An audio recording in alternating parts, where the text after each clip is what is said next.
Sa likod ng bawat salamin at aluminum na kanilang ginagawa, may kwento ng pangarap, tagumpay at pagsubok. Alamin natin ang kwento na yan sa kwento ni business owner Salve Paparon dito sa Negosyo Tayo.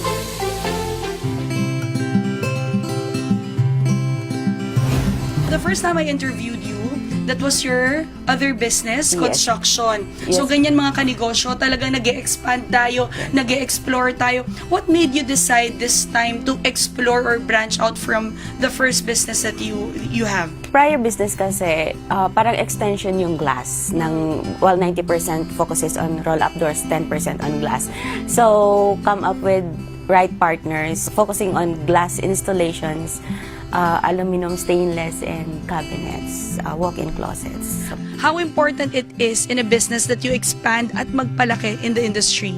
Kasi aside from, hindi tayo lang yung sa isang businesswoman kasi hindi lang nagpo-focus sa isa eh. Kapag may makita kang opportunity, dapat ginagrab. So, hindi lang naman yun para sa iyo as business owner, opportunities din yun para makapag-employ ng mga tao, and of course, sa society naman nakakapagtulong ka because you are paying tax and all. Just to give you a little bit of background of Miss Salve, she started as an employee Yes. back then and then shifted to construction business, and now just this year she opened. Yes. So ito yung mga glass, mga sliding doors. So kamusta naman sa umpisa ng taon? Kamusta po ang ating negosyo?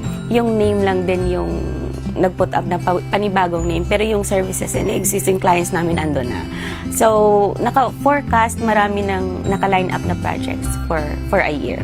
What advice can you give to those business owners na gusto rin mag-expand sa kanilang existing negosyo? Kasi hindi lang dapat nakafocus sa isa lang. Dapat yung opportunities na hinahanap ng isang tao is endless.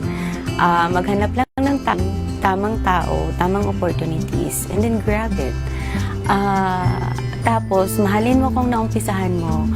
Andyan din yung passion. Basta mahalin mo kung anong business na umpisahan mo. Tapos, manganganak siya eventually.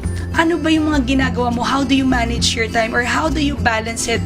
Siyempre, mga kanegosyo natin dyan, kumukuha rin sila ng mga tips sa tulad na ninyo na who's been in the industry for such a long time already.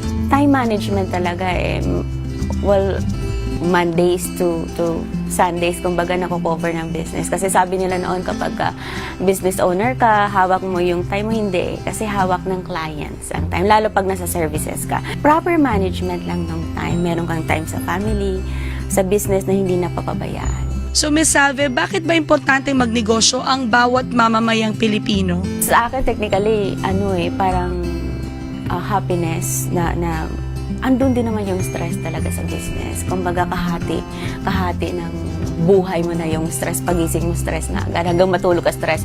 Pero yung happiness mo na kaka-employ ka, yung may families ka na binubuhay, doon talaga Sa buhay, marami tayong pagsubok na pagdadaanan, pero huwag kang magpapatalo sa mga pagsubok. Yan po ang aral na ibinahagi sa atin ni Ms. Salve Paparon.